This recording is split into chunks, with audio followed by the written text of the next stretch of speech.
안녕하세요. 제도권 주식분석입니다. 시장이 하락해도 너무 많이 하락하다 보니까 한 번씩은 헛웃음까지도 나오는 그런 한 주간의 흐름을 보였습니다. 조금이나마 위안을 드리고자 아무 말이라도 해보는 시간을 준비를 해봤으니까 편하게 들어봐 주시면 좋겠습니다.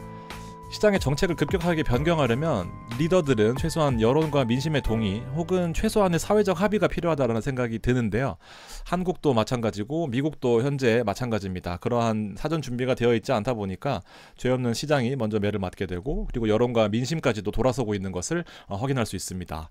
트럼프는 독자적인 길을 가고 있습니다. 최근 트윗을 살펴보면요, 중국한테 대한 선전포고를 하고 있는데 왜 전 세계적으로 관세 정책을 펼치면서 민심 여론까지도 다 서로 등지는지 모르겠지만 중국이 훨씬 더 타격을 받을 것이다, 미국을 그동안 매맞는 존재라고까지 표현을 했는데요, 더 이상은 아니다라고 하면서 마지막 부분에는 쉽지 않은 길이긴 한데 이제 결과적으로는 혁명적이다, 경제혁명이다라고 표현을 하면서 미국을 더 위대하게 만들자라는 것이 최근에 트럼프 입장이고요.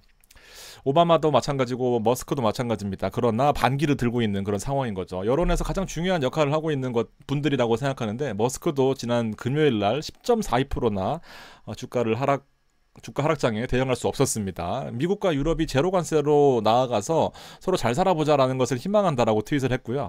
오바마도 관세는 미국에 도움이 안 된다라고 단언했다라는 것도 여론에 나와 있습니다.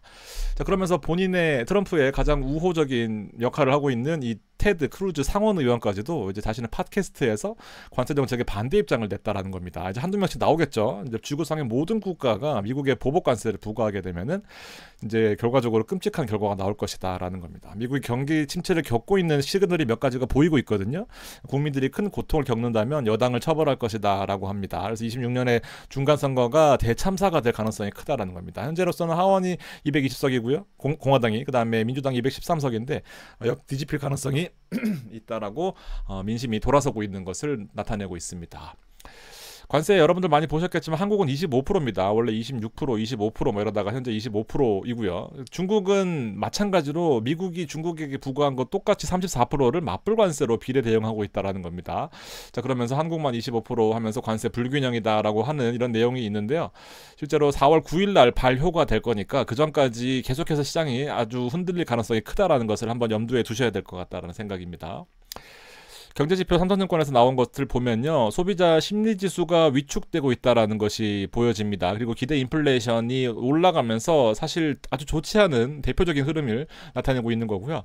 미국 GDP 예상치도 음전했다라는 것이 중요한 포인트일 것 같습니다.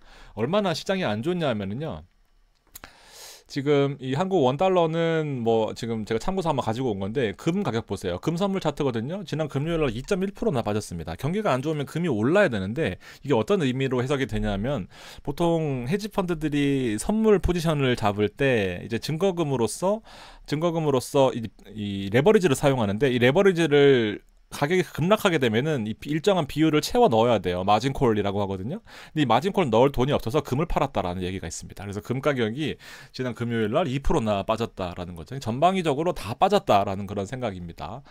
이탈리아도 마찬가지입니다. 근데 우리의 관세로 대응하는 것은 최선의 방법이 아니다라고 하면서 실제 어떻게 대응할지는 모르겠지만 이탈리아는 관세를 대응하지 않겠다라는 그런 역할을 하고 있고요.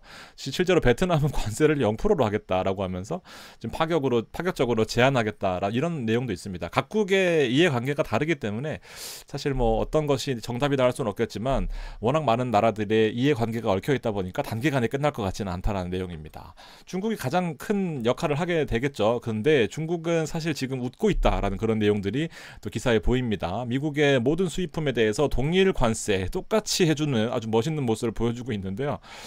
미리 준비했다라는 그런 내용도 있습니다. 16개 기업의 수출 통제 블랙리스트도 올리고요. 7개 히토류 등에 대해서 수출 통제, 그리고 미국 기업 수수 가금류 수출 통제를 하면서 실제로 중국의 전략적인 선물이다라고 하면서 지금 시진핑이 웃고 있다라는 이런 기사들도 있습니다. 사실 강대국들이 싸우게 되면 새우등 터지는 거는 또 우리나라 결국 지수가 폭락하고 있다는 것이 가장 뼈아픈 대목일 수밖에 없는데요. 지난 한 달 동안 13.42%나 빠진 나스닥입니다.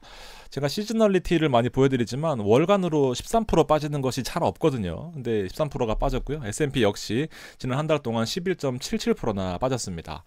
하루 만에 5%씩 6%씩 빠지는 지수를 앞에 두고 할 수 있는 것은 사실 많지는 않았습니다. 그러나 제가 몇 번 보여드렸던 것처럼 실제로 고평가되어 있었던 나스닥 지수였기는 합니다.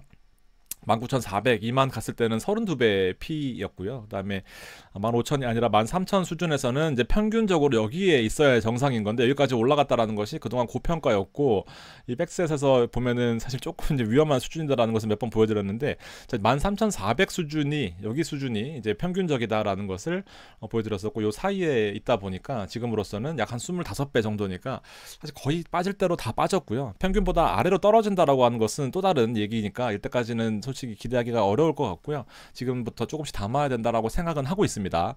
그래서 한 번에 몰빵하셨던 분들한테는 좀 안 좋은 소식일 수 있겠지만 지금이 사실은 좀 중요한 타이밍일 수 있겠다라는 생각을 또 해봅니다. 시장 자체는 주워 담을 만큼 만만하지는 않습니다. 자, S&P 500은 뭐 차트가 다 무너진 상태라고 표현을 하는데요. 사실 기술적으로는 더 이상 뭐 얘기하기가 쉽지 않을 정도로 다 무너져 있다라는 겁니다. 5천이라는 숫자를 기억해 주시고요. 뒤에 다시 한번 언급드리겠습니다. 하루에 6%가 빠졌네요. 마찬가지 6.38% 빠졌습니다.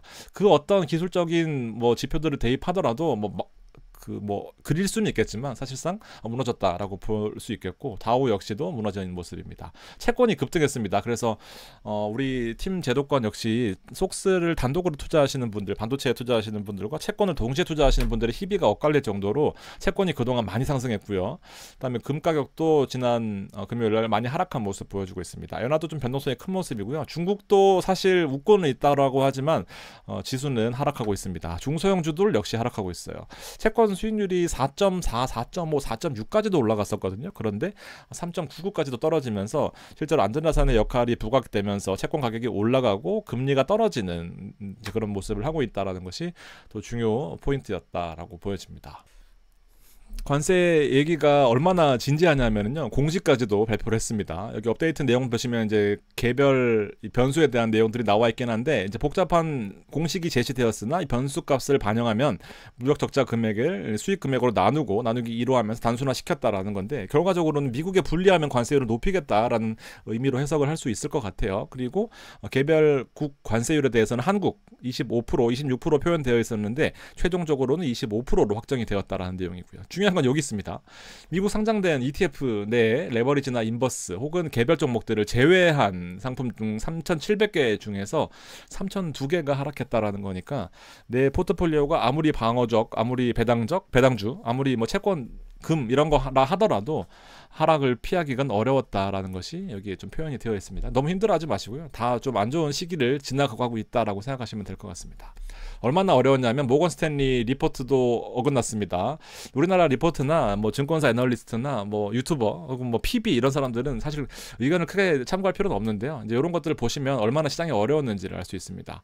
수요일 날 관세 예상보다 강경했다. 근데 멕시코와 캐나다는 좀 부분적인 면세 조약이 완충 역할을 하고 있다라고 하면서 자, 5,500 이하로 하락한 현재 시점에서 발표를 했던 것 같습니다. 그래서 대부분 상당 가격에 반영되어 있다라고 표현을 했고요. 그러나 이제 간접적인 영향에 대해서 관세 이외에도 경기 침체 혹은 거시적인 측면에서 또 이제 우려될 만한 상황이다라는 것을 또 표시는 해놨습니다. 그러니까 더 추가적으로 하락하는 이유는 이제 관세가 아니라 경기 침체에 관한 부분들도 있다라는 겁니다. 자, 그래서 협상 테이블이 이제 앞으로 나올 텐데 관세율이 낮아진다면은 좀 좋을 것 같고요. 높아진다라고 한다면은 몇 달 동안 이제 시장이 안 좋을 거다라고 예상을 하고 있다라는 겁니다. 그래서 결론적으로 다음 지지선은 5,100에서 5,200 정도다라고 예상을 했는데 5,074까지 떨어졌습니다. 어쨌든 이렇게 단기적으로 이 전문가들의 하락을 벗어나는 시점에서는 또 반등의 또 포인트가 될 수가 있거든요. 그래서 왜냐하면 패닉셀이 나온 상태 아니겠습니까? 그래서 돈이 뭐 어느 정도 있으시는 모르겠지만 적어도 한 4-5번 정도 나누어서 사신다라는 목표로 해보시면 좋겠습니다. 예를 들면은 저희 후배 같은 경우는 2천만 원이 있으면은 그때 400만 원, 500만 원씩 사더라고요. 그렇게 한 4-5번에 나눠서 사신다라고 한다면은 체결이 다 안 되면은 반등하는 거고요. 체결이 되면은 가장 싸게 사는 겁니다. 솔직히 관세 이슈가 해결이 영원히 안 될 것도 아니고요. 해결이 된다라고 가정했을 때 나눠서 전략적으로 사는 것들 좀 체크해 보시고, 앞서 환율 보여드렸지만 참 환율 하락 부분에 대해서도 우리나라는 추가적으로 반영되는 것들이 있기 때문에 너무 슬퍼할 필요까지는 없다라는 겁니다. 자, 이제 4월 9일부터 상호 관세는 이제 9일부터 발효가 됩니다. 10일날 FOMC 의사록 공개, 시장의 이벤트를 좀 줄만한 것들, 10일날 또 CPI까지도 있습니다. 그리고 11일날은 공급자 물가지수인 PPI까지도 있으니까 시장이 뭐 하락하면은 또 참고해 보시고요. 또 올라간다라고 한다면은 반등 포인트가 될 수 있는 그런 큰 이벤트들입니다.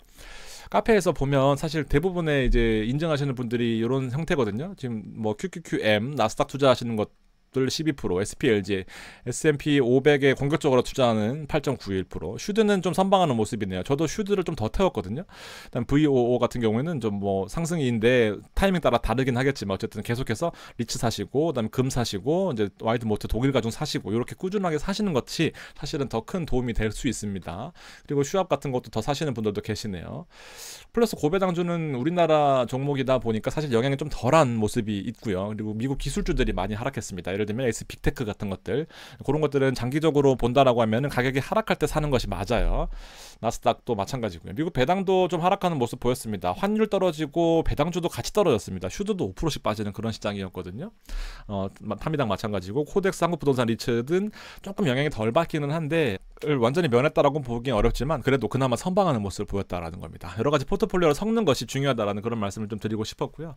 시장이 좀 하락할 때 다 팔고 떠난다라는 그런 초보자 같은 생각하지 마시고요. 정말 하다못해 버티기, 하다못해 월급 받으면 더 추가적으로 물타기, 하다못해 배당 받으면 더 사시는 전략으로 대응하시는 그런 시기다라는 것을 정리하면서 마무리하도록 하겠습니다. 감사합니다.